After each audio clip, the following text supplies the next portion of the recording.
Welcome back, everybody, to the Pair of Kings podcast. I'm your host, Saul Thompson. You can find me on Instagram at Saul Thompson. And I'm joined this week not only by my wonderful co-host and two special guests, but a cat on the table. That's Lulu. That's Lulu. Hi, Lulu. You want a podcast? Anyway, co-host, what's your name? Hey, I'm Michael Smith, I think. You can find me on Instagram at @_Smithstagram if you need to. And our two guests. Do you want to? My name is Trevor. I'm Nick. And together we are... The Wiggles. There you go. This is Weezer. You got four white guys in a room. Four white guys. Immediately they become Weezer. This is two of the two sets of chain smokers. They have to go 2-on-2 to decide who gets to win. Mm-hmm. Be the chain smokers. This is Fugazi. Yeah. The clothing label that Saul walked his first show for and would not stop staring at the picture for the next week. Yeah. Just like, do you know about this? We went to a bar with Saul the night of that show, and he just like occasionally you'd look over and he would just be like zoomed in on his face on the picture, just like I look good. Staring at you did. Yeah. You did look good. You get one photo where you look really good. Like you got to look at it occasionally. Did that immediately go on Hinge? Yeah. Yeah. It was like you got it, and then like 10 seconds later, it's up.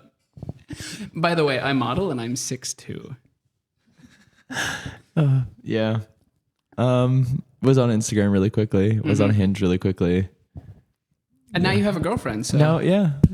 That. So I guess it worked. that's right. But that's because of Fugazi. No, it wasn't. It was because of the Larry David haircut.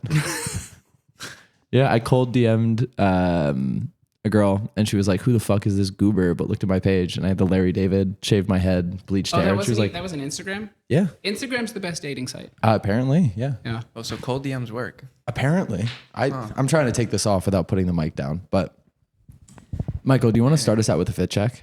Oh, I forgot we even do that. Yeah. Yeah. I think we might have forgotten to do it on the last episode. Did we? Maybe. Wow. Well, the outfit I was wearing on the last episode is probably the best outfit you've ever seen. It was incredible, and I'm sorry that I didn't do it.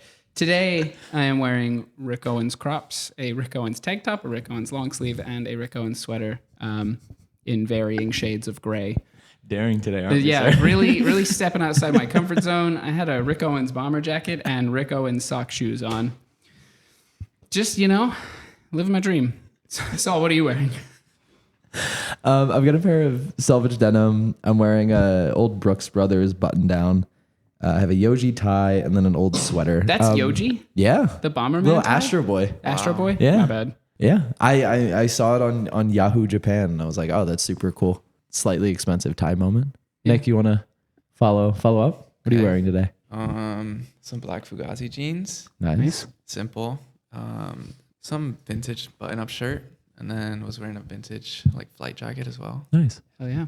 I'm wearing Fugazi socks, Fugazi pants, Fugazi hat, and this is a 4 shirt by my friend Kaido. Nice. And I'm only wearing this much Fugazi because it just kind of amasses in my life like a bunch of samples. It's not like I'm trying to be like that guy. I try to not wear this much, but it just is like takes over my closet. I don't think anyone's gonna fault you for if you didn't wear your own red, I'd be a little more concerned. Yeah, I just don't want to be that guy that's like a billboard head to toe. He's that guy. But it just ends up happening regardless. Sometimes you got to be a billboard. Yeah. It's nice. Yeah. But I don't know, if you were if you made all this clothes and you're like, I don't want to wear that shit. No, you're right. I mean, I make stuff that I want to wear. Yeah. So I just end up grabbing it. There you go. But I'm not strategically being okay, I'm going to go on this podcast and wear all my own brands. So everybody knows. Yeah. You got to have a disclaimer. Yeah. I did think about wearing the one Fugazi shirt that I own. And then I was like, nah, you can't wear the band tee to the concert, band, Yeah. That's not I feel allowed. that. It's like when you go to a runway show and you wear the specific brand that's showing. You wear last season's main runway outfit. Yeah. The thing that I love, especially watching runway shows, are people that either get dressed or wear incredibly lavish or garish things and look really uncomfortable or way too hot. But they're obviously been given clothes to sit there, and they just look like they're either pouring sweat or sitting uncomfortably. It's really amusing. The November, or what is it? No, it's the August New York Fashion Week where it's just starting to get cold and people are wearing puffer jackets. August. Yeah. September one. September? September. Is it September? I don't know dates, man. I don't know shit. I'm not here. Yeah, the September one. I'll leave. It's fine.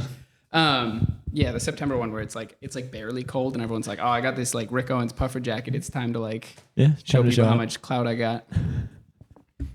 So you guys obviously are expanding Fugazi a lot. You've done, off the top of my head in the past year, a pop-up, multiple drops. You just released a shoe, or has that come out? It will be out by the time of the podcast at the very least. It came out. Okay, great. And then you're going to do a second or third drop of clothes from the show, correct? Yeah, second drop. It's kind of just like a lot of drops. I don't know. Nice. Trying to get on more of a schedule, more constant. Just like I got too many ideas. I got to get them all out. I don't know. You don't really follow like a seasonal schedule quite the same as like a. We want to, but it's kind of just whenever it's ready, it comes out. But ideally, it'll be like 2 main collections per year with like small deliveries. They're called throughout, yeah, and then like shoes and stuff in between. Nice. I guess for people who don't know, can you give us a little rundown of Fugazi and what each of you do? Yeah, so Fugazi is a brand that I started in high school. I'm 25 now. Damn. And it's basically just like, I don't even know how to explain it. You're putting me on the spot here.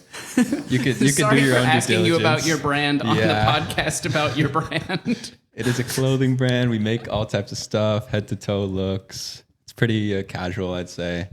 Try to have like decent prices, good quality. There's kind of like a humor to it that ties everything together.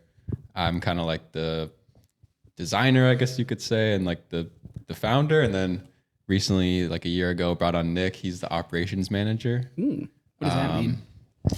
I guess I'm like the numbers guy. Okay, tight. So, What's your favorite number? What's your favorite Excel shortcut? oh, that's a good one. I need to brush up on my Excel shortcuts. You're the numbers guy? Option HMC. Okay. What does that do? That's It merges then centers the cell. okay. The first thing I told him when we go on this podcast, I'm like, don't give away the sauce. The first thing he does is give away the sauce. That was our best Excel shortcut. Now everyone's going to use it. But yeah, basically running the numbers, doing a lot of like supply chain, making sure all the clothes are getting to where it has to go in a timely manner. And then I guess a lot of like analyzing the sales and seeing where we can improve.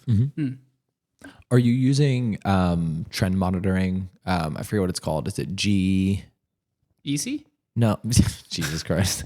No, the trend forecasting software. I don't know nothing about nothing. Fuck, I'm forgetting the name. I know what you're talking about. Probably But- not. We don't, okay. I don't think. Yeah. So with the numbers and seeing what's selling and what's not, are you more looking at sizes? Are you looking at styles? What in particular from those numbers are you trying to glean? A little bit of both. I mean, yeah, definitely the sizes, but then again, they vary by items. So like this one might fit big and this one might fit smaller. So Gotcha. it's always like changing slightly. And then as well as like colorways and like, oh, we did a crazy color and like we kind of see like the crazy color doesn't really sell that well.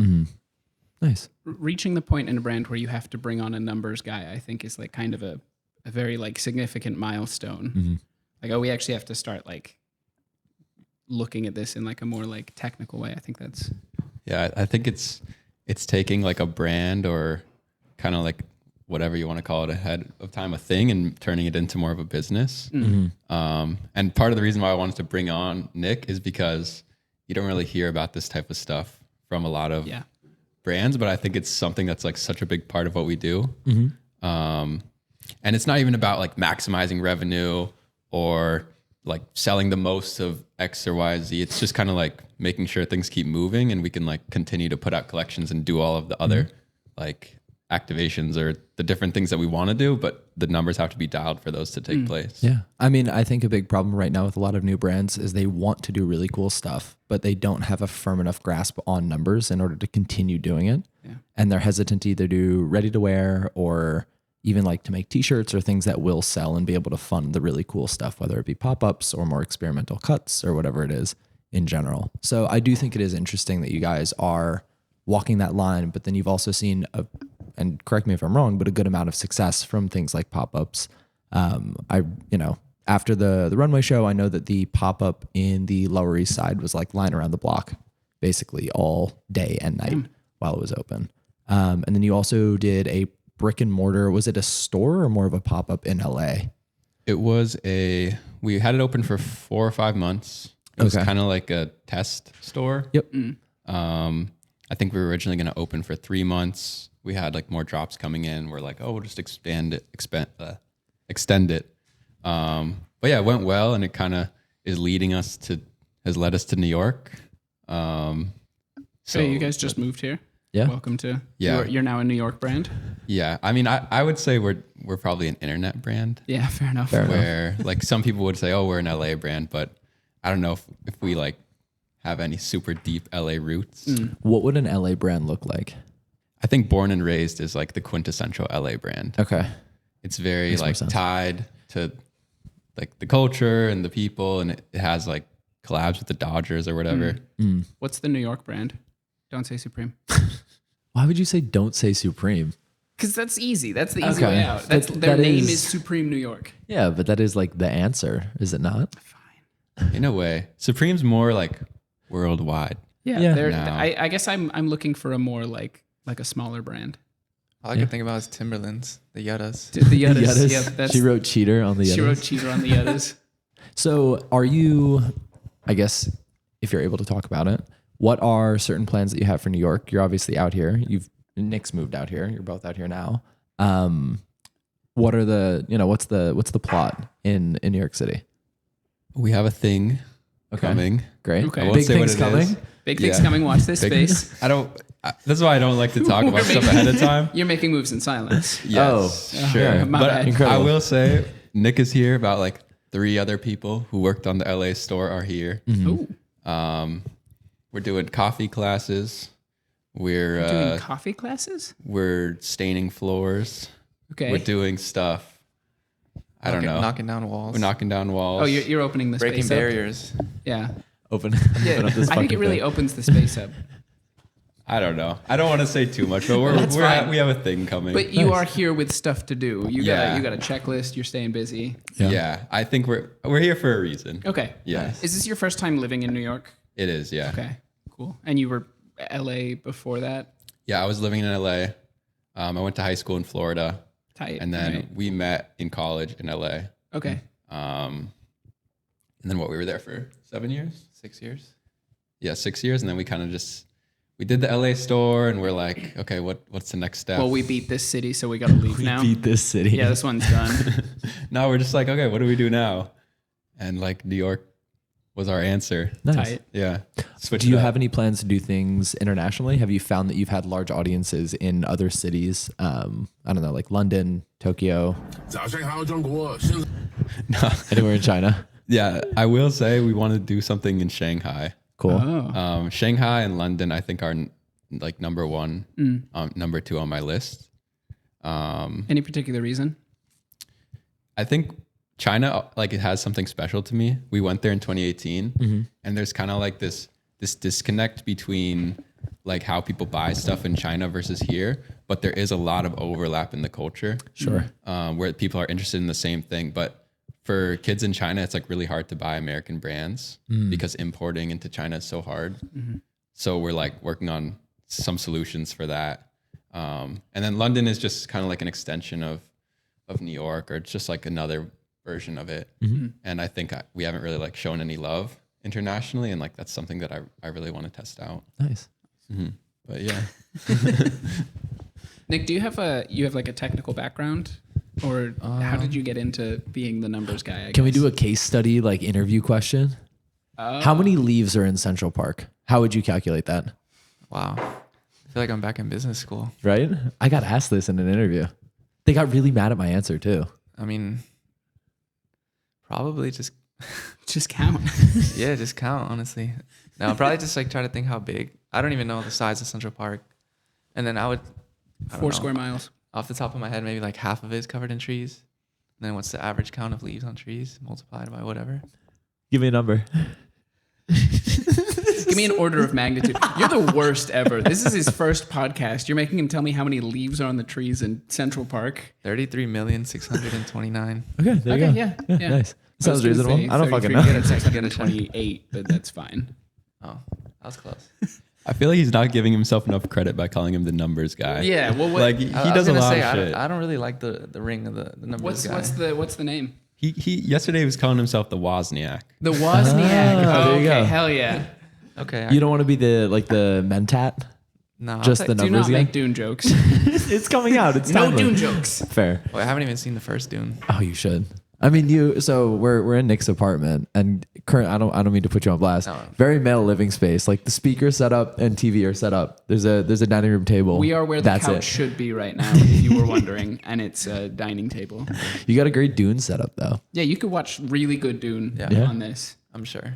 But no Dune jokes. You're the Wozniak. You're the right hand man.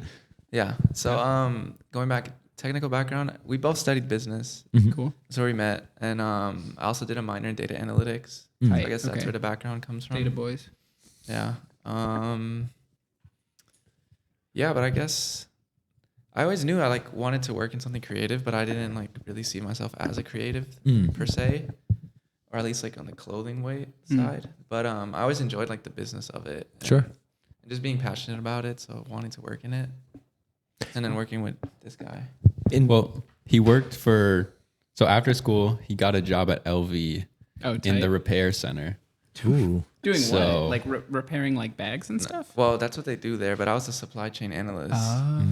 So basically just controlling the entire flow. It's we got all these spare parts that need to come from Paris and how fast we're using them. And we got all these bags coming in. We need to hire one more person because there's not enough hands. And You're in there doing the World War II statistics thing with the bullet holes on the planes, but it's what parts of the bags fail. yeah, exactly. Survivorship bias? Survivorship bias. Okay. That's what it is. The Louis Vuitton bag survivorship bias. So, in terms of your own background for fashion, can you point to any brands or any experiences that really stand out as, things that got you into fashion as a whole? I guess where it really all started was I was just in I guess in middle school, just one of those typical sneakerheads, a million shoes, trying to get every single shoe, wearing elite socks. Yep. And then I guess that slowly matured into I wanted to dress better and not necessarily just my whole outfit be sneakers or focus around the sneaker. What would have been the big shoes? Like Kobe Grinches when they first came out? Kobe Grinches. There are a couple the of pair of South KDs. Beach LeBrons, Yeah. KD4s. I speak this language. Yeah. I don't. All the Jordans back in the day. Yeah. That was in middle school? Yeah. School Well, is middle school for us. 7th, 8th, 9th grade? This is from 2011 to 2014 would be this era with the Yeah. elite sock swag. Yeah. I think I left the elite socks in I grew up playing basketball as well, so Yeah. I would always wear it on the court. Nice. But I think I left them only on the court once we got to high school. Nice. But I remember kids in middle school were wearing Sperry's with elite socks. Yeah, no, that's the Northeast swag, especially Yeah. Vineyard Vine shorts in a pastel color, Yeah. polo or a button down. Chubbies. Oh, God. Yeah. Bring that shit back. I will admit too, in middle school, I was one of those purple skinny jeans, Supra sky high. Yes, skinny that's jeans? my Yes. shit. I speak this language. Let's fucking go. That was Bro, before my sneakerhead era. The other day, I met the guy who designed the sky top.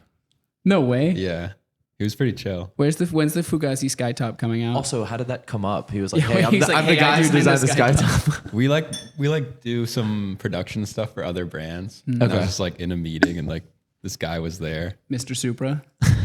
He designed. He's designed a lot of shit. Oh, real quick, sorry, we have video. Yana, can you throw up sky tops? Yeah, can Thank we you. see can I get some purple Hot Topic skinny jeans, please? The Justin Bieber kind. Yeah. I want to go Had with those Justin two Bieber for for sure. Halloween because when my hair grows out, I can do the downward swoop and it'd be so bad. I but it'd be still great. have to this. So I had these multicolored DC shoes. Oh yeah, I Every wanted those panel so was bad. a different color. They were pink, silver, green, orange. Oh, I And remember then those. neither shoe matched each other. Each of them was paneled in a different multicolor way. I had 4 pairs of those in my life. fuck. I got one from a friend's uncle worked at the had a sample, and then I loved them so much I bought another pair, and then I was like, oh, they're gonna stop making these, so I bought 2 more. They were on sale. It's like going out of I was like, fuck, I need to buy every pair. I still have a dead stock pair. You kept them on ice. Because by the time I finished with the third shoe, I was like, wearing raw denim and like tucking in button up shirts, and like I had my hair like gelled into a perfect like Lego man swoop. I had like stopped. It took that 1 year, everything just changed. So I still have those.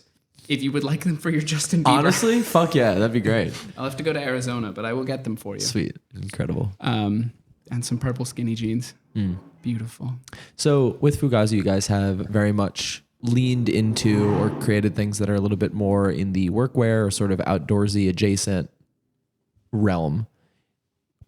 Are you or will you continue down that path? Are there other avenues, that you'd like to explore, different sort of like design languages or methodologies, either just out of a curiosity standpoint or ones that you're actually going towards, if you can talk about it? I would say that the overarching theme is like Americana and kind of looking at like through different lenses of like the different aspects that make it up. So yeah, like the workwear is a big part of it, Western stuff, denim, hiking, like outdoorsy stuff, and then kind of like putting my own spin on it, usually like a satirical take. So yeah, that's kind of what I've been working on. And then I sort of want to like focus in on each of the different aspects and like really refine what it means. But then also I'm trying to like, I want to refine things a bit, make a little bit more grown up, make it a little bit nicer, less gimmicky. So when you say that, do you mean in the design itself? Do you mean in the construction, the presentation? I think since the beginning, like every time I make something, I try to improve the quality. Sure. And I think people notice that over time. But yeah, really just the design language and like really defining like what exactly the brand is and like what, like if you see something with no logo on it, you know what it is. Sure. Right. Yeah. Yeah. Nice.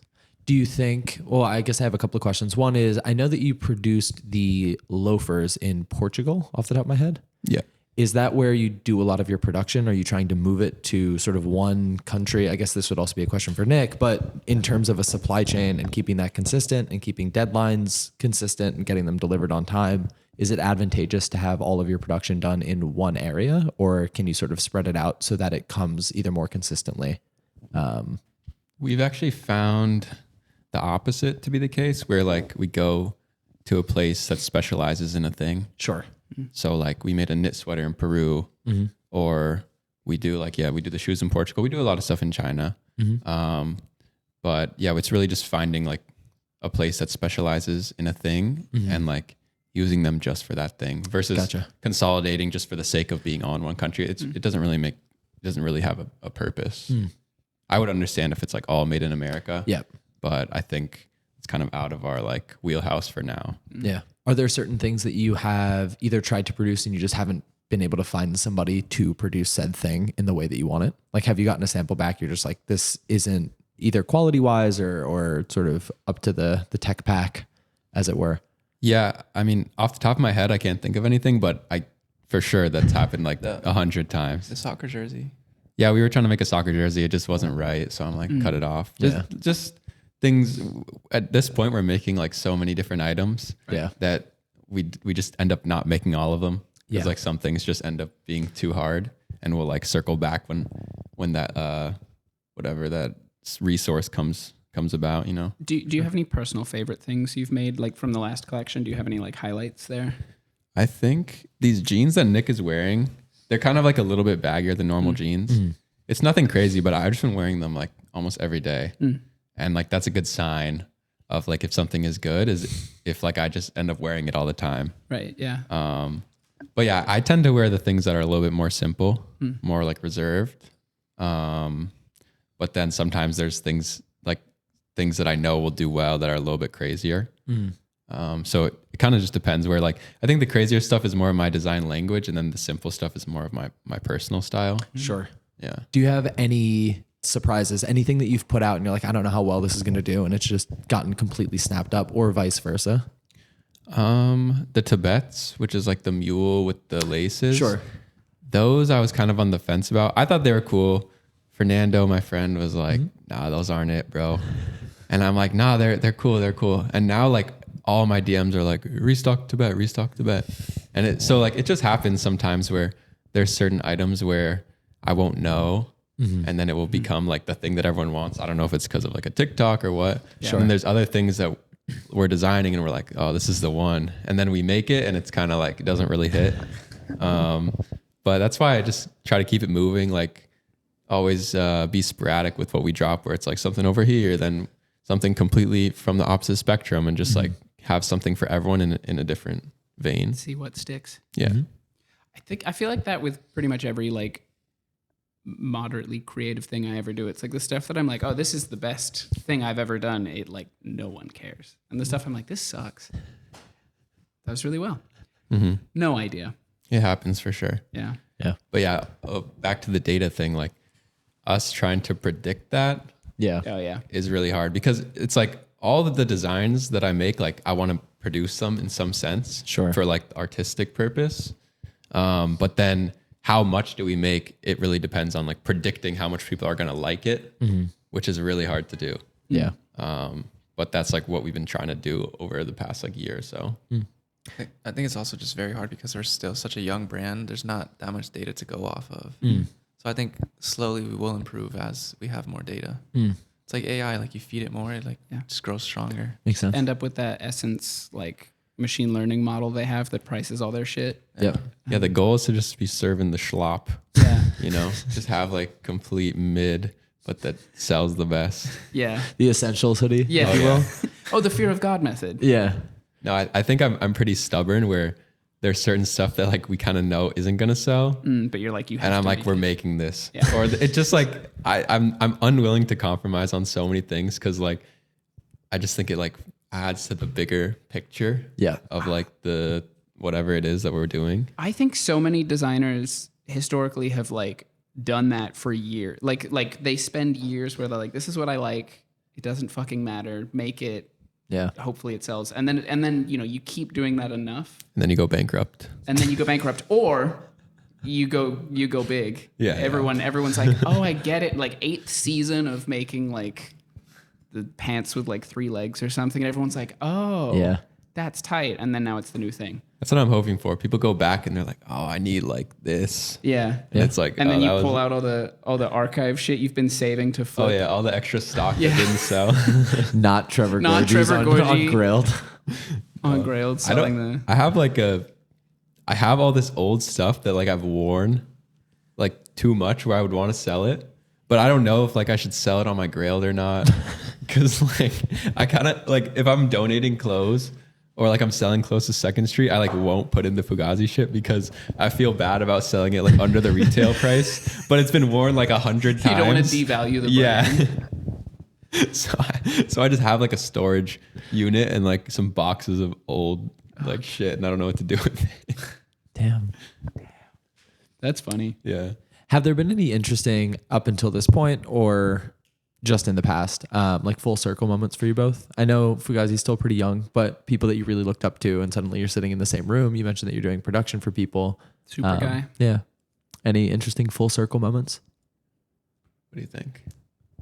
I mean, honestly, hiring him is a full circle moment, because we were in college, like lining up for sneakers, trying to resell them. And then I was like working on the brand. He was doing his thing. But we kind of always knew like, oh, we want to like make the brand a little bit bigger. And it was kind of like, okay, when the time is right, like you'll start. And then he was patient, and now we're like working together, and it's something really cool. In terms of the design, I don't know. I think it's just like constantly trying to improve. I wouldn't say there's like any specific moments that stand out. Just trying to like keep the ball rolling. Sure. Always like be improving, be excited about design all the time, you know? Do you have like stock advice you would give to someone trying to start a brand? I feel like that's always a. This is the one I always say is like, if you're thinking about starting it, just like start now, because there's going to be like some time where it's not good. And like, maybe I'm still in that period. I don't know. To some people I am, to some people I'm not. But no, there'll be like time where like no one, like 0 people buy your shit. Yeah. And you just got to make it. And if you get through that because you like doing it, then you'll naturally like start to grow, and your stuff will improve. Could also just have really rich parents and just do it. Yeah. That's into true. perpetuity. And people do it, but you can see through when it's like that, you know? Oh yeah. Have you had people reach out to you about like brands they're interested in starting or like showing you their work and it's really bad? Yeah. This is one I have that I never know how to like face. I will say, so this is kind of like, maybe I shouldn't be exposing myself, but if the DM is not open, I won't open it. But if the DM is open and someone's like, hey, can I send you like free stuff from my brand?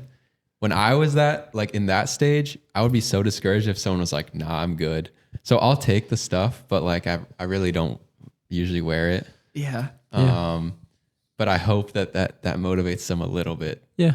Just gotta grind. To be like, oh, he's probably wearing it. It's just not online. Yeah. Yeah. Occasionally I'll wear it, but yeah. There's a lot.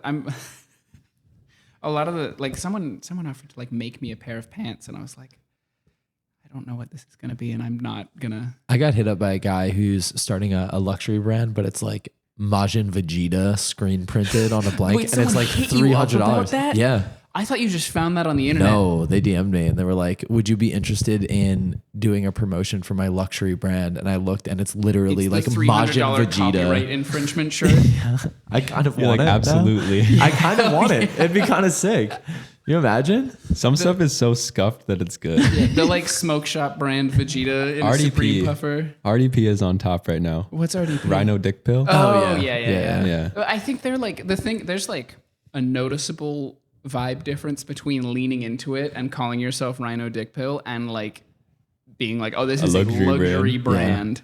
Yeah. These shirts are $300 and it's for a good reason. I think the unironic smoke shop that have like custom hand-drawn like Rick and Morty chiefing something is crazy. That's where I want to buy my weed. There's a One Piece, like very heavily One Piece themed smoke shop. No way. It used to be like a shitty bodega and now they've got a full like window. The entire window is covered in like a mural. Monkey D. Puffy. Yeah, it's and there's like a list of the stuff they sell in like crazy script font, but it just says like paper towels and shit. Like it's either that or an Apple store, and there's no in between. Those are your two smoke shops. Yeah. I've not figured out how to not make it corny. Yeah. You know, like the millennial smoke shops. Yeah. You know what I mean?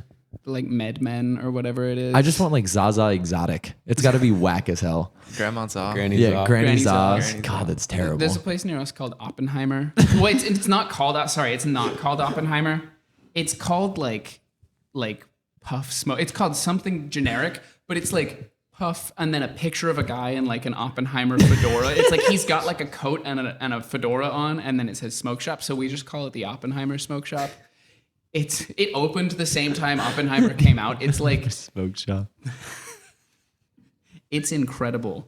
I'm still convinced that somewhere out there is the perfect rolling tray with a picture of Goku and a Supreme Puffer on it. Like I'm gonna find the one that speaks to me, and I'm gonna finally get one. But I'm waiting. You know. Yeah, I think the whacker the rolling tray, the better. Yeah. Right. Need that. Yeah. I'd say so. Can you make a really bad Fugazi rolling tray? Like go down to Granny's Oz and be like, listen, I have this brand. We'll give you complete creative control over what goes on it. It just needs to have the brand name on it. Go crazy. Yeah, when's the home goods starting up? Yeah. You said you're taking coffee classes. You need to make candles and like overpriced concrete, containers. Stuff like that will probably come unironically. Tight. You know, some things you got to do. Do the like basket case method of dropping something with huge copyright infringement, but only for 2 days. So by the time they get to you, you like can't. And make the Goku Puffer, Supreme Puffer rolling tray. I mean, I think you should do like poorly drawn Rick and Morty. I'm trying to think. There's a smoke Listen shop. to us, all right? Yeah. We know about making. We know. brands. Yeah. No, we can make it work. We'll find a way. God. So you're now in New York. There are obviously a lot of creative people here. I don't think that's a revolutionary statement. Have you been connecting with other people or brands and either learning from them or just sort of enjoying being in the ecosystem of sort of New York fashion as opposed to LA? How is it different? You know, who have you been connecting with? Who have you been linking with? Who do you know here? I've definitely met people. like Tight. randomly by running into them in the street, which is cool. Yeah. But also I haven't really been like on my networking shit. Like I've kind of just been trying to figure it out on my own, walking around, doing my own thing. We've been like so busy on the computers, like where we haven't really been like socializing like that. Well, speak for yourself. Yeah. Oh, yeah. When I say socializing, I mean like in a business sense. Nick is very Networking. social in You're not the linking wee and hours of the building. night. You're just linking. Yeah. Where are your favorite place to go out? Where can place to go I out? find you at 3 a.m? Like I need to see Nick right now. Probably at Donitas. Okay. What's that? It's maybe I don't know if I should have exposed He's blowing it. up the spot. Yeah. Oh shit. We can always bleep it. I mean, No, it's Yeah. okay. It's just like an amazing bar in Williamsburg. cool. It's like a Puerto Rican bar. You walk in there and it looks like a house party. Like there's fools playing dominoes. There's a pool table. They have like shit. food for like you can just come in and get a plate, and then it's just like cash only. Like the drink's super cheap. Damn. Not a lick of English spoken in there. Like Tight. it's hot and sweaty. It's just I love it. I really like a bar or a club that's a little bit too hot, Yeah. Yeah, but I don't like being touched in that space. Like I don't want to like have my shirt be stuck to me. yeah. But no, you get me in a sweltering hot room. Well, it's nice right now when it's cold out. Yeah. and because it kind of balances out. But they have Yeah. a little outdoor section too. Yeah. But if you go there at 10 p.m., no one's gonna touch you. But 3 a.m., like bodies on bodies, like it's Nice. packed. Tight. Sounds fun. Saul's been looking for places to dance lately. Yeah. Dance. There are a lot of fucked up. So I'll go on a slight rant about New York. I think we should ban, and this is coming from somebody who will be working in the industry, anybody in finance from going out and having a good time in the places that I want to go to. Yeah. I don't will think ban people myself. in finance should have a good time. No. They need to stay in Kips Bay. They Yeah, need to stay in exactly. Kips Bay. They need to stay. They can have the West Village. That's fine. Yeah, They could they even can- have the East Village. Parts of that. That's cool. Fide-Eye. And Fide-Eye. That, please. Oh my God. Like, go crazy. I hate going out and seeing people taking Snapchats of their friends drinking High Noon. Stop. You don't need a 6th video of that. That's pissing me off. I was out the other night and somebody was like recording somebody in front of me and I was in the back and I was like, I don't want to be like in a video right now. Like I'm sweaty. I kind of look gross. I don't feel like I look good. I think you need to 2 in the stop mo- going out in Manhattan. I mean, yeah, like, you know, I have Grow friends. up and move to Brooklyn. Like I the have rest of friends. us, yeah. I go link with all the girlies, right? We go out and they're like, we want to go out in the East Village. I'm like, I don't know how to tell you that I would rather be shot. Oh, I think you just need new friends. Well, it seems like you still go anyways. Yeah, you're still because out I'm there. a trooper. I'll go out, right? I mean, I'll go and listen to. They played 4 Taylor Swift songs unremixed back to back to back to back, and I was like, I want to leave. Like, I can't even go to the bathroom and ride this You out weren't because I hitting come. that shit. You weren't cutting the rug. How do you dance to Taylor Oh, Swift? throw down. You lock the hips and just Yeah. like. I'm in there square dancing. Where was this this? this was at there was Sweeties in the East Village, and then there was if you just anywhere in a 1 circle radius around Mr. Purple, just like don't go. Well, yeah. It's easy. No. It's easy. I'm just saying that like every time my friends like let's go out, I have to like pull up a map and like compare the distance. Goes to goes to Finance Bro Intern Town. Yeah. Everybody knows me there. Yeah. That being said, New York's fun though. Yeah. Have you sort of dipped your toes in the New York City? Like, I don't know. How is it different to LA? Is I guess what I'm trying to get to the bottom of. I mean, the main thing is obviously driving, Yeah. Oh, yeah. where it's like getting around is way different. I think I've noticed here, all you do is you shop, you eat, or you drink. Those I are the don't. 3 ways to meet up. Maybe that's like my shallow view. Sure. What is there to do in LA that is not shopping, eating, and Sit in drinking? traffic. I They get mean, the 4th thing. You know, you can go hiking, go When's the last go time you went hiking? snowboarding. What's in LA? You're going snowboarding? Well, like an hour away, you know. You could go snowboarding Nah, an hour like away 2 from here hours too. away. Yeah. There's an indoor In the snowboarding. indoor- one. that Yeah. ain't No, no, no, no, no. Jersey? Just go up north. No, That's not an I haven't hour. figured It's like out a the 2 city hour. yet. Okay. I still have like my There's really good hikes. still green. Like, barely Yeah. a mile out. It's that in the weather. Okay. I mean, it's been said, you know. It's been really bad. We're not doing a weather podcast. We're not doing Yeah. a weather Yeah. podcast. That's nope. How about the rain that we've been getting? Yeah. Bitch, this All right. Do you see differences in the way that people engage with fashion and engage with like quote unquote the culture in New York City and LA? I think people dress better here, which I was like against that at first because I thought when people talk shit about LA dressing, they're talking about like the transplants they call them, which is like people who move to LA and they wear Fear of God and shit. Oh, there's a whole transplant discourse here too. Yeah. From people who moved here like a year before the people they're calling transplants. I think layering just looks cool though. Yeah. So it's like you just naturally look better if you're wearing like a trench coat or something. The more shirts you have on, the cooler you are. It's the Smith's Law. Yeah. Yep. That one's real. But yeah, then the other thing is just like in LA, people are very like, everything's very event based where people pull up to something at a specific time and then they disappear and you never see them again. Okay. Whereas here it's kind of just like ever present. Everyone is everywhere all at once. And then you just kind of like see them a lot. Yeah. So you can easily get people to like show up somewhere. Yeah. Makes sense. Well, it feels like New York's just way more community based. It feels like LA, everyone's kind of like in it for some reason, like what can you do for them? And it's also very like cliquey and sceney. Like people, it seems like here in New York, people go out to like really interact and like have a good time. LA is like kind of like they just show up just to like show face and kind of just be there for a little bit and like not I'm really so glad you're saying that because I feel like I've said that about LA for years and I thought I was biased. This is that's true because I feel like in LA I always have my guard up. Like I've met people before and I'm kind of like the first thing is like, what do you want from me type shit. And like, it shouldn't be like that. And then I kind of felt like, oh, that's just how it is.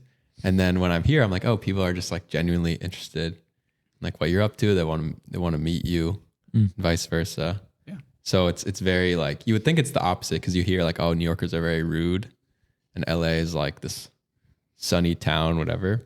But I think it's a little bit of the opposite.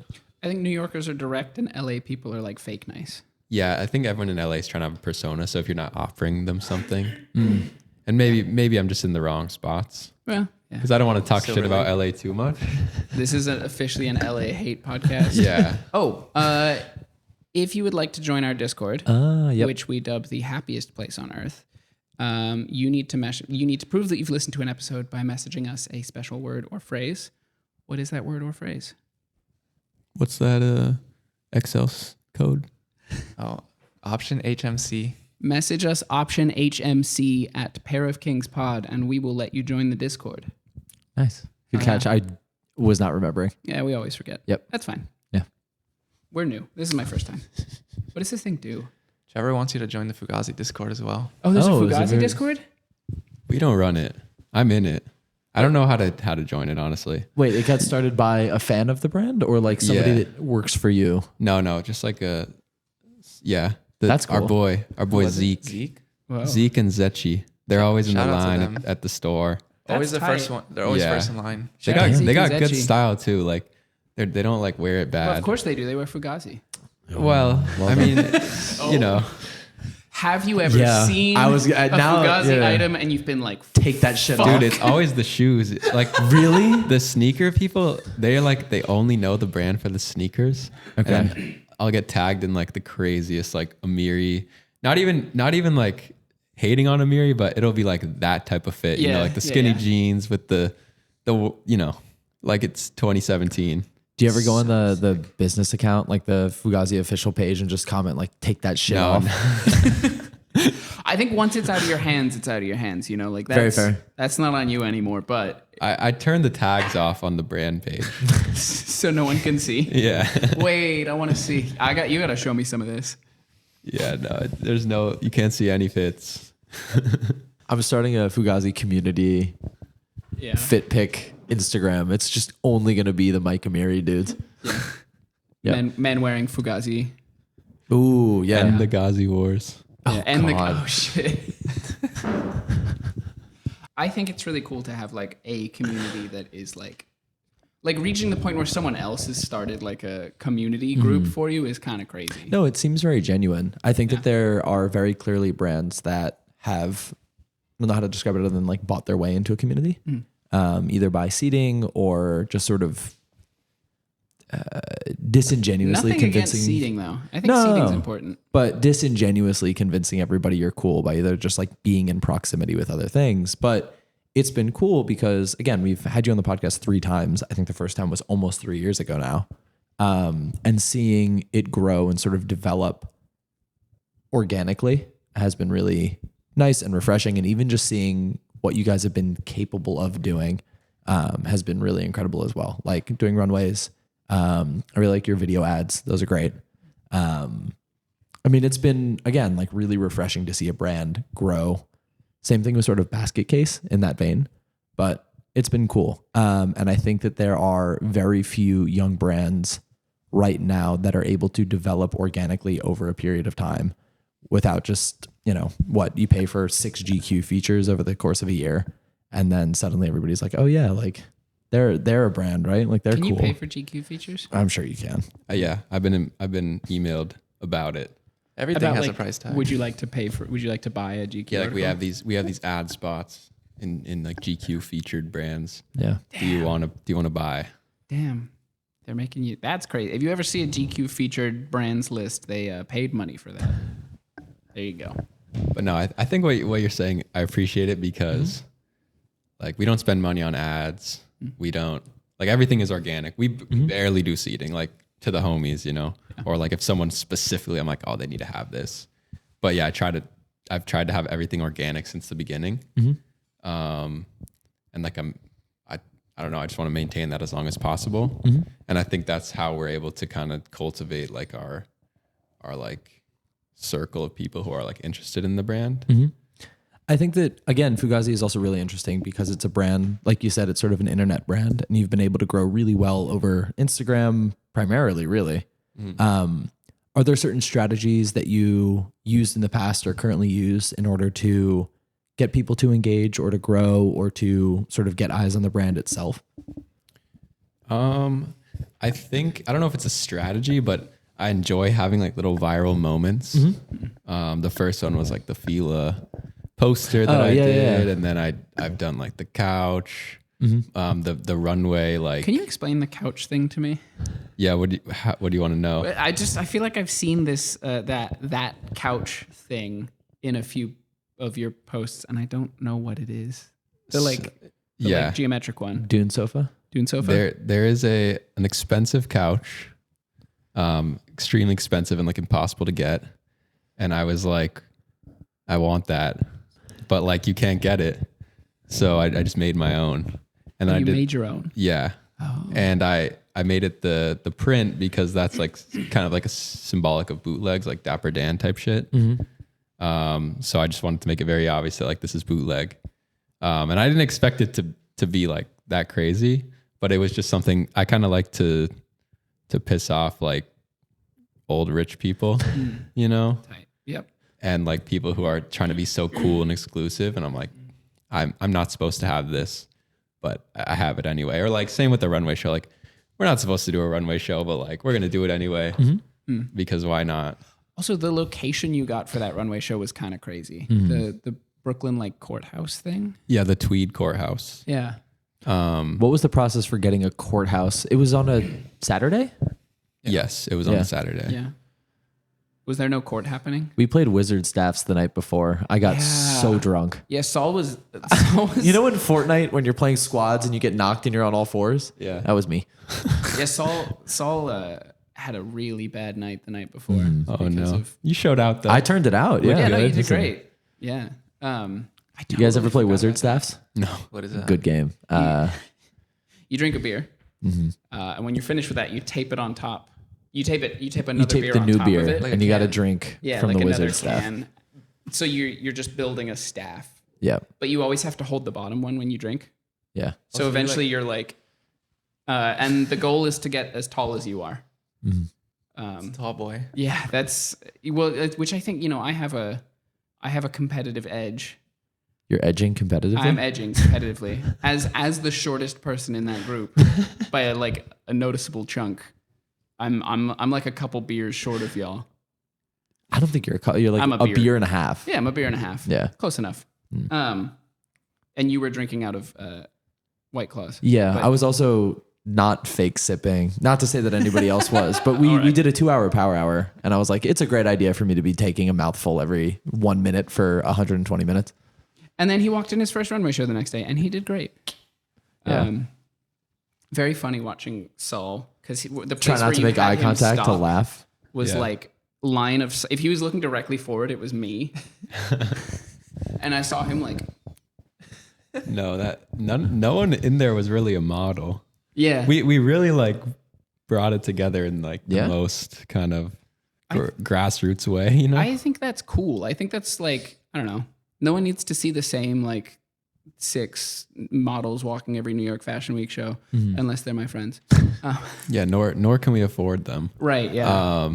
But yeah, it was just kind of like supposed to be like taking people off the street and putting them in this like fancy venue where they don't belong, and like people are kind of like, how did you like do this? I enjoy having that reaction, like, how did you do that? Same for like making the couch or making like a shoe. When I've made my first shoe, it's like, you are not supposed to, like, this doesn't add up, you know?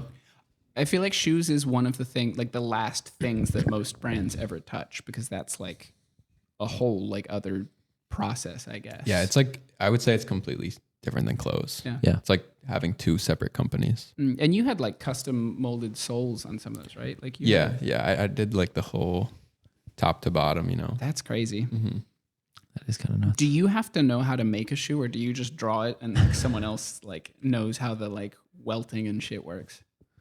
It was trial and error. I mean, I don't know how to like sew a shoe together, but we went to Portugal. Oh yeah. And we went into some factories, and like we're pretty well versed on the process. I don't know if that really influences the design too much, because I have all these like crazy ideas, and I'm like, okay, let's just make it look like this in the end. That's really what I'm focused on, is like, how do I want it to look? I don't really care how we get there, as long as it has like a specific. But it does help knowing like the process of building a shoe, and For sure. it does definitely influence the design a little bit. Or like knowing that process helps you design it a little more tailored to how it needs to be. Yeah, for timing, how long it takes to make. So as 2 guys that didn't go to like a dedicated fashion program, how have you found yourself learning and working through the process? And have there been things that you've been surprised at, either how difficult they are, how easy it was, sort of from like the inside looking out, then looking back in, if that makes sense? Yeah, I think in my reselling days, pre shoes, I tried to learn. I don't even know if I was doing this consciously, but I tried to learn like, how do people treat shoes, or like how do they react to them as a customer? Sure. And then I was like, okay, let me take what I know and go from the inside and like give the people kind of like something that they might want. In terms of production, it's really just trial and error. Like every shoe that we make is something different. It's a new challenge. For like clothing overall, though, I guess, because where did you learn all of your like clothing making knowledge? If you didn't like start out, if you didn't officially go to like fashion school, I guess, where's that? I mean, it kind of just started like, I learned Photoshop in a photography class in high school, and I would just start messing around on design, do drawing stuff, and then it just like slowly improved over the years. There was no like time where I learned everything. Right. Yeah. It's just been slowly improving. Even now, like things are being tweaked, like how we do it, make it quicker, make the quality better, make like the details more accurate, you know. Do you remember the first garment you ever made? Yeah. What was it? Well, first cut and sew, or first Both. The first garment I made was like a t-shirt, and I like painted a logo on it with fabric paint. Tight. With a stencil. I was probably like 11 or 12. All right. Yeah. My friend has it.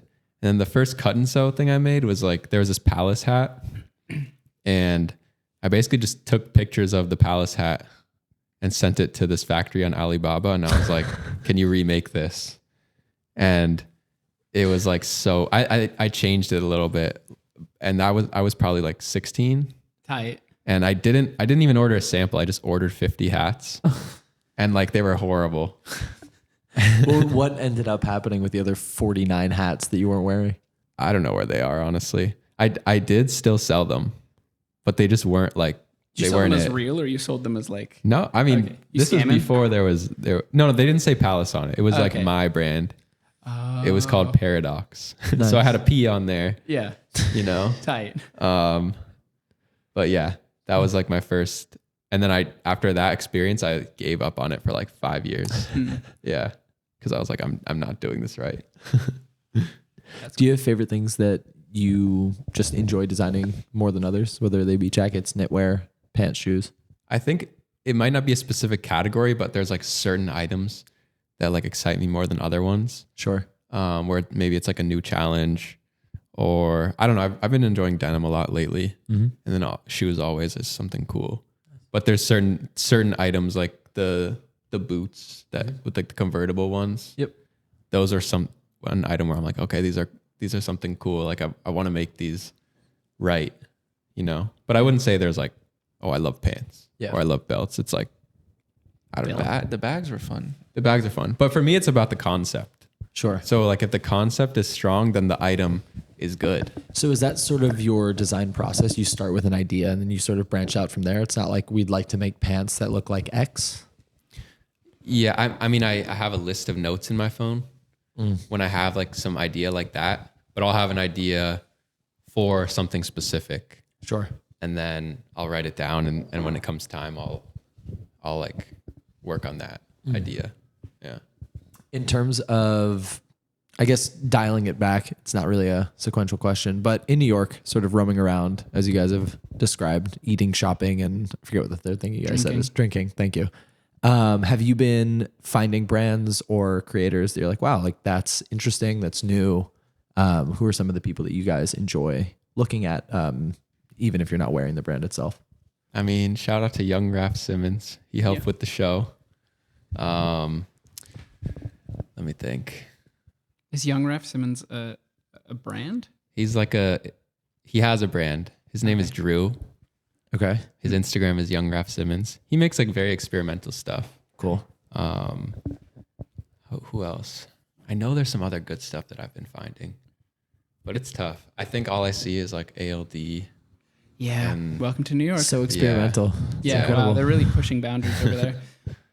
I guess like, are there brands that you see and you're like, oh, that was like me 5 years ago. Ooh. And like, this is like, these are people who you feel like are kind of like on their way up. It's tough. Yeah. I'm not even saying that there's nothing good, but you are oh yeah. Okay. This one guy, his TikTok is Clurbs. I forget his name, but he makes like very cool stuff. He makes shoes. He makes bags. I think he works for that brand Minted. Oh, okay. Yeah. I've never met him in real life, but he makes cool shit. Nice. Like his stuff is something I've seen and I'm like genuinely excited. But yeah, I mean, honestly, there aren't too many brands that I'm not that they're not good, but I just have been like so in my own little world, you know. I've tried to stay off like TikTok. I deleted it, and like I don't want to be influenced too much by like what's going on, because I obviously like am already in a lot of ways, but yeah.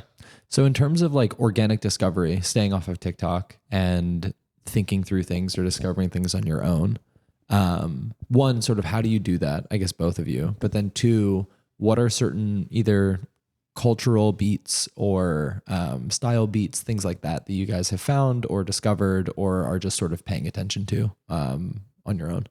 I think for both of us, traveling inspires us a lot.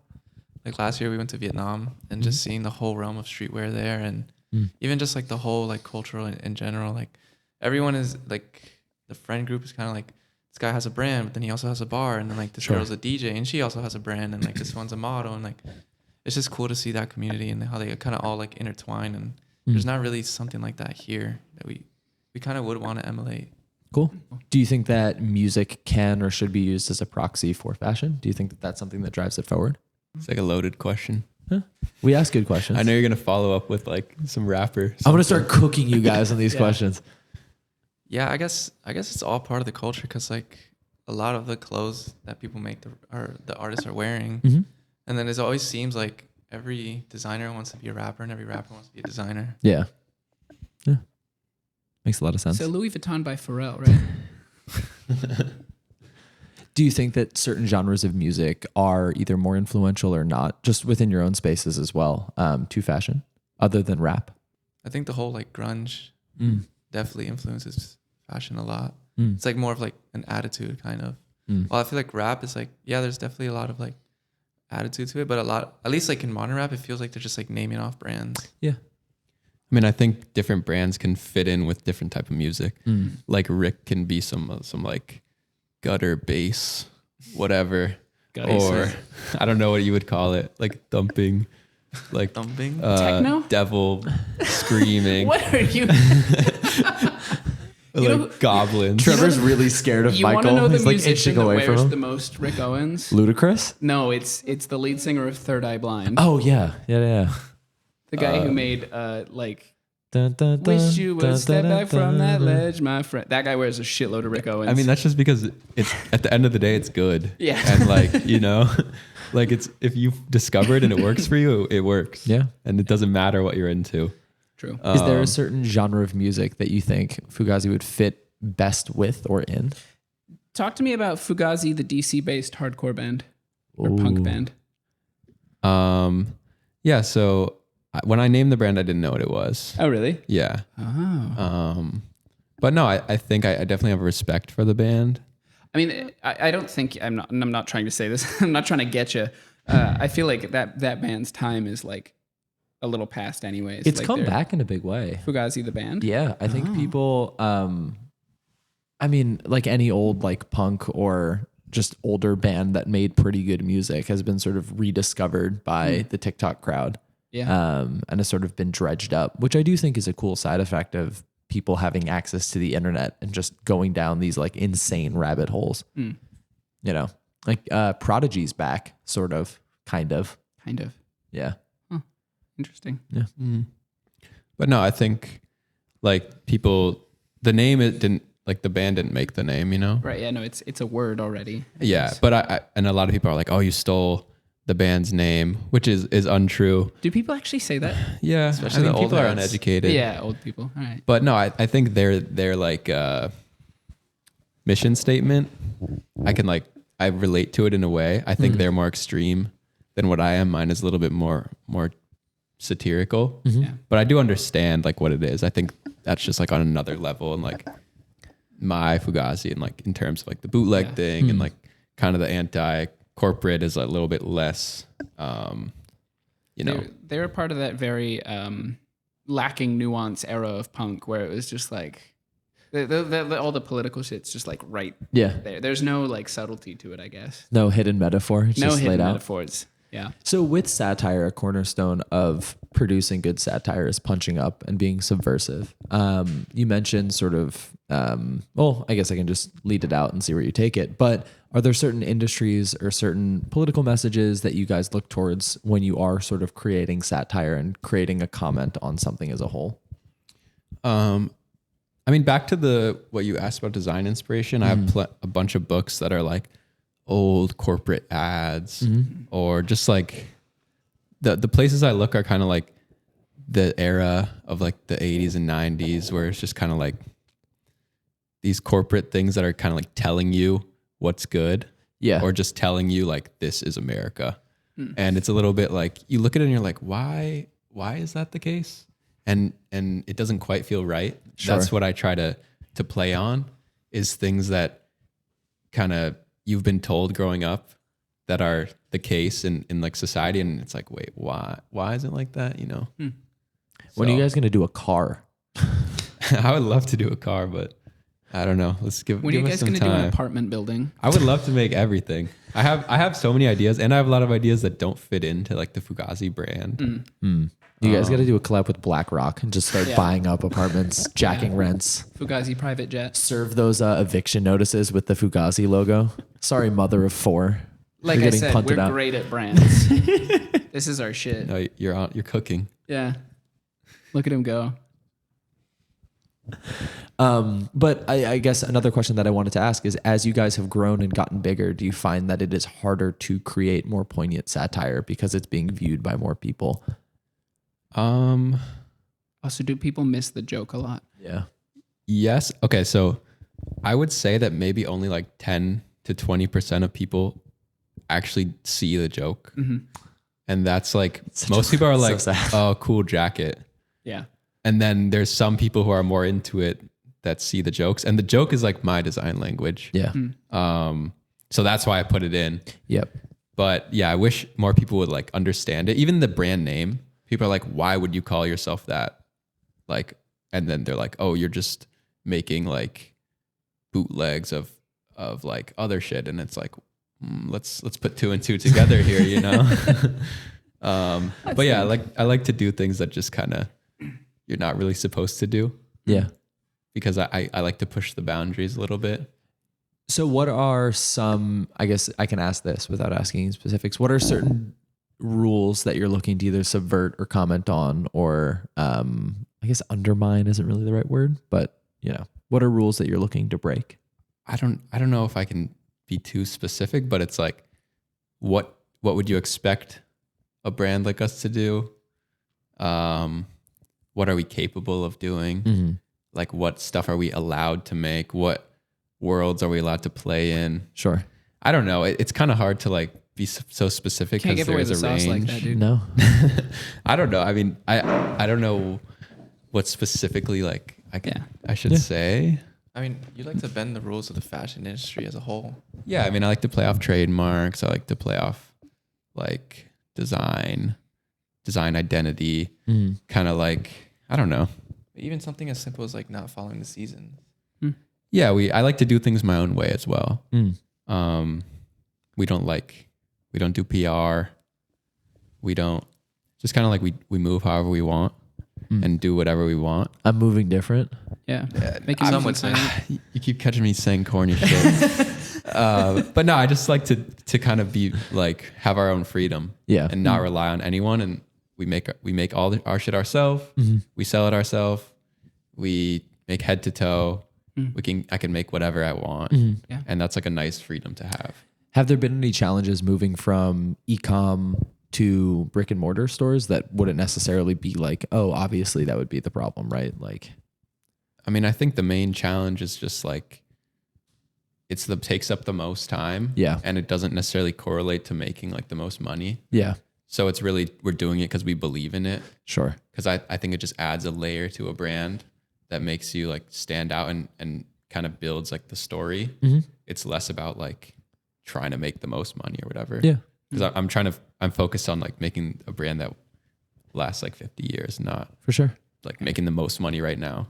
So I think you've mentioned a couple of times you're trying to do in-person stuff and have experiences or events, right? Like, what is the Fugazi experience that you're looking to create for people? I think what I try to focus on is you can be a part of something and you don't have to spend any money. Yeah. Because I'm a believer sort that, of thing? yeah, I really like third spaces.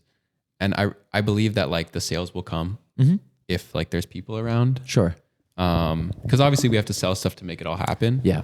But that's not my goal, is like maximizing the sales in the store. Sure. It's just like making something cool that people talk about and they genuinely want to go to. And kind of just going from there. Yeah. That is like, to bring up the 3 things to do in New York.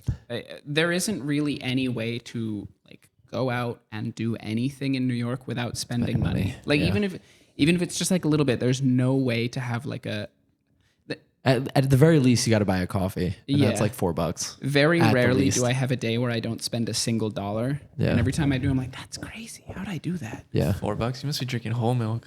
No, just like black coffee, like straight up, like drip Say, coffee. oat milk Yeah, my latte shit's is like 7. Yeah. Somebody, it was Charlie. We had a guest on the podcast. They paid $16 for a drink at a coffee shop that was like some sort of latte cappuccino. Probably wasn't even that Oh, good. okay. So another aside. There's a store in the Lower East Side. I think it's called Matchaful, and they have add-ins in a drink, and there's like 40 options. I want to see if they'll let me add every single add-in to a drink. Do you have like $500? I think I asked them there. I was like, "Would you cut me a deal if I put in every single add-in? Because if I do it at your pricing, it's going to be like $130, like a 16-ounce drink." And they were like, "Well, yeah, maybe." And I was like, "So how much would you charge?" And they're like, "Oh, like $50." And I was like, "It'd be funny." That's but more like, than half off. yeah. But like, you know, because they're not putting the full amounts. If they put the full amounts of like every single powder and like shaga root and whatever, it's just going to be like a cup of You're gonna be powder. drinking straight powder. Yeah. It's disgusting. I'm drinking sludge. Bring a big gulp. Oh, Jesus. It works. Yeah. I want to try it. I want to try. There's a bar in Arizona that serves like 80 different Amaros.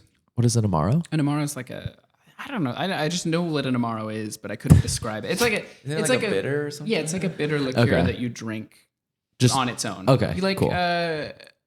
Isn't it Good. sometimes like after dinner, like a Yeah. digestive? Oh, yeah. okay, cool. I feel like Fernet is an Amaro. Okay, sure. In any case, they sell 85 of them, and they will also give you a shot of all 85 mixed. Oh, shit. That's cool. Which honestly tastes really good because, you know, you get like a drop of each in there at a certain point, and it's honestly surprisingly good. I want somebody to make me a Strong Island iced tea, which is Strong Island iced tea? So that's every. I've just made this up in my head, but it's every single alcohol they have in a cup. Oh my gosh. The like elementary school Trademark kid that. at the soda fountain type the suicide or whatever you call it. Yeah. Tight. Yeah. Strong Island iced tea. We gotta bleep that. We gotta, Save that keep one. that Save shit that under one. wraps. Big things coming. Watch this space. Have you guys ever had an Incredible Hulk? No, what is this? What the fuck is that? I need this. Okay, so this is like way before the legal drinking age, and you know when you drink like the dumbest stuff. This Sure. is like the Four Loko era. Yeah. Okay. We would yeah. go to house parties and mix Hennessy with Hypnotic, Yo. and it turns green. It does? And that's why you call it the Incredible Hypnotic Hulk. is, I guess, blue. And Yeah. then the brown. Okay, kinda, yeah. It's so fucked.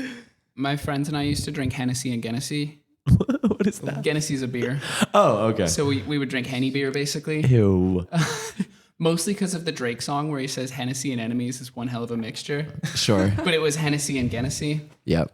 That's all. Okay. Yeah, we were all drinking Hennessy, and like we knew it tastes terrible. But Yeah, it's like, no. yeah, I'm drinking Hennessy. Hell Hennessy, yeah.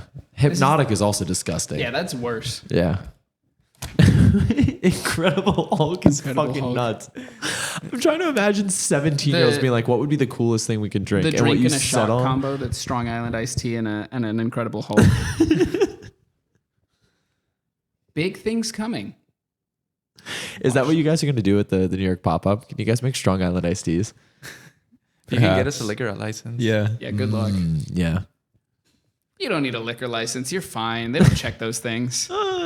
No, we've done our research. I think if you give it away for free and you take donations, that's a little. Oh, wait, no, because I have been to pop-ups that serve alcohol. Oh, and they just get, yeah. It's always just free. Interesting. Yeah. All right, well, we that's get a that. green goblin. What the fuck is that? No, Another no. one. Okay.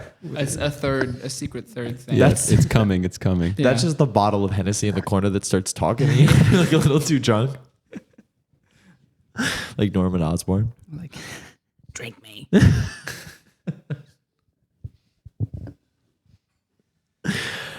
This seems like a good place to wrap up. That's it. That's the Yeah. podcast. I got to do an extendo outro if you guys will excuse me. Well, for a no, minute. we're not. Calm down. Well, no, I have to. We're not. I'm we're not doing the outro yet. Okay. All right. There's all a right. part of it. What? If you like this episode and want to hear more of the Pair of Kings podcast, head over to our Hero Hero. You can find it at herohero.co/POK. You get an extra episode every month and early access to episodes for only $4 a month. Thanks, Michael. You can also find it in our Instagram bio if you do not want to type it in, I guess. But thank you to everybody who supports us over there. We have to do Song of the Week. That's Nice. one. There it is. Michael, you want to start us off? Song you've Yeah. been listening to and enjoying? I'm gonna do "Four Fires" by Me Without You, which Okay. is from the high school days. Nice. It's Me Without You, all one word. Oh, no spaces? Yeah, Okay. all lowercase except for the Y Okay. for when you're looking that up. While they're searching it, I'm gonna do "Pocket Full of Sunshine" by Natasha Bedingfield. Tight. That's my shit. What's the Drake song? The Hennessy and Enemies one. Yeah, that's my song. I learned. Can you just Google? I learned Hennessy and Enemies is one hell of a mixture because it's Legend. It's Legend. Oh my god. I'm Is pretty it? sure. Double check. No, me. it's not Legend. What's your song? I've been listening to a lot of Linkin Park lately. Yo, Yes. absolutely. Tight. I like With You. I was just talking tight. about Numb Encore with somebody. That's a good song. Yeah. With You by Linkin Park. Yeah. Throw that shit up there. Fuck Let's yeah. go. The song is Hell Yeah Fucking Right. Yeah. Okay. Oh, okay. It's. Do you love this shit? Are you high right Tight. now? That's actually an Yeah. incredible song to have on the playlist. Thank you. If you'd like to hear all these songs and more, Live from Brooklyn. Live from Brooklyn. Live from Brooklyn. Not live, but Well, Hell Yeah Fucking Right. Hell yeah, fucking right. From Brooklyn at some point. You don't know when. Can we go out and get Green Goblins? Do places still serve Hypnotic? Is that still a drink you can find? Yeah. Yeah. It's like Crystal Pepsi. You have to go to like a landfill somewhere. There's like You a gotta go to sealed Granny's bottle. Yeah. You think they'd throw you out of a bar? If you're like, let me get the Hypnotic and Hennessy combo. Let me get the Incredible Hulk. Can I get an Incredible Hulk? How much money do you think they charge you at a Williamsburg bar if you ordered a Strong Island iced tea? You're like, give me one of everything. But it's not a full shot. I just want a little bit of everything in Yeah, a but cup. if I was a bartender and you made me do that, I'm charging you $50. If I slide them a 20 up front and say, this is a tip, make me a Strong Island iced tea, you think they'd be chill with that? I don't know. Also, if it's a little bit quiet. Think so. Yeah. Yeah, You gotta walk them through it though. but you have to tell them what a Strong Island iced tea is. You gotta like put it on Snapchat on the screen. Yeah. Hold it up. I got somebody the other night with, can you order me a long wait? Yeah. Did I teach you that? I don't think so. But someone a bartender in America did that. Yeah. Oh, interesting. I got somebody with it. I thought this was only a British thing. Yeah. What I is was it? like, it's a classic thing at like a wedding or really anywhere, but you just go and you ask a friend, usually a little kid, say, hey, can you just run to the bar? I'm talking. Would you grab me a long wait? And they'll go and they'll ask the bartender. And usually bartenders will be like, yeah, sure. Just wait right there for me. And like keep them there for like 8 to 10 minutes. It's great. It's so funny. I'm gonna try that one. Yeah. It was my friend's birthday last night and I told him to get me a long wait. On his birthday? Yeah, because I thought he was like the next round, because we bought a round for him and then Yeah. he was like, okay, next round's on me. What do you want? And I was like, oh, get me a long wait. And he walked off and I was like, fuck, I didn't think he'd go and do it. Did the bartender actually? I always thought this was a British thing. He talked to the bartender. The bartender laughed. This. So like, I didn't know if the interaction went the way that I wanted it, but Yeah. it seemed like the bartender like got the Okay. joke. Tight. Yeah. And then I had to go over and grab him and be like, that's not a drink. Then Like- what did you get? Incredible Hulk. No, last night I didn't actually end up drinking at that bar because a lot of it are like tiki drinks with too much sugar. So I went to another bar and then just took 5 shots and then went about my night. I would like to say that the last time I went out with Saul, we went to a party with free drinks, and he had a pocket full of shooters. Free drinks. I didn't know that they were free. It's a Fashion Week party. Yeah, there's. So It was at a bar though. and I asked him to get me a drink on the way back, and he just handed me a like Ciroc. coconut rum Ciroc. No. I had pineapple that night. It was Oh, pineapple and okay. unflavored. Yeah, I just usually keep, if I'm going out and I know that we're going to bars that will charge me $18 for a cocktail, I'll just have a pocket full of Ciroc shooters. Pocket full of sunshine. Because Got a it's- pocket full of. Yeah, you can get 2 for $4, sometimes 2 for $5. So I can get 10 of those, and it's cheap, right? I mean, it's easy. It's $25. You could have spent Grailed money instead. I should have. Let me get an Incredible Hulk. At the Grailed Let me party, get a asking Strong for a Island Strong iced Island iced tea. Thank you so much to everybody for joining us on this episode of the Pair of Kings podcast. Before we go, Before we go, Nick, Trevor, take the floor. Tell people where they can find you. Send any shout outs, whatever it is. The floor is yours for the next X amount of minutes. Fugazi.net. Fugazi.net. Why a .net instead of a .com? Was it available? We're working on it. Okay. I think it's funny though. I like a good like funny internet, funny dot. Well, it was .la, but like the plans are shifting. Okay. So I don't feel comfortable with the .la. So I'm like, all right, we got to change it. I could only get .org and .net, .org is .org kind of is sick. tight. Yeah. but I have all of the above. I just don't have .com. Okay. No .gov. You got to get all like the Bitcoin startup ones, like .xyz. .xxx coming soon. That'd be crazy. Yo. Yeah. Find me on Instagram, Nick Castre. Yo. Shout out to my mom. Good. Good. That's a good son Shout right there. out to my mom also. She too, me listens too. to every episode. My mom doesn't. Hi, Mom. Hi mom. Yeah. Hi Jimmy. Yo. Shout out Jimmy. Yeah. Haven't seen Jimmy in months. Are you still calling Drake Jimmy? I think he prefers Aubrey. He was like wheelchair Jimmy on Degrassi, but you go that far back with him? Oh, sometimes. That's the boy, man. That's the boy. All right. Should I take us out? Take us out. Thank you so much for listening to this episode of the Pair of Kings podcast. You can find us on Instagram, Twitter, TikTok, Instagram, Twitter, and TikTok at Pair of Kings Pod. You can subscribe to us on YouTube at Pair of Kings Podcast. Don't forget to join the Discord, everybody. I'm already forgetting something and I'm struggling my way through this. HeroHero.com/POK. There you go. I'm your host, Saul Thompson. You can find me on Instagram at Saul Thompson. I'm joined this week by not only my co-host. I'm Michael Smith. I don't actually have an Instagram, but you can contact me at Fugazi.com. And Trevor and Nick of Fugazi. Thank you so much, guys, for joining us. We will see you next week. This has been the Pair of Kings podcast, where we bring you business as usual tomfoolery as planned. I'm really like fucking this up. I don't know why I'm so confused. I feel like I could do this in my sleep. Anyway, great, have a great Tuesday, everybody. Do I make you nervous? You okay? Am I high right now? Yeah. Do I love this shit? Do you love this shit? All right, yeah. Bye, everybody. Enjoy the outro. Bye.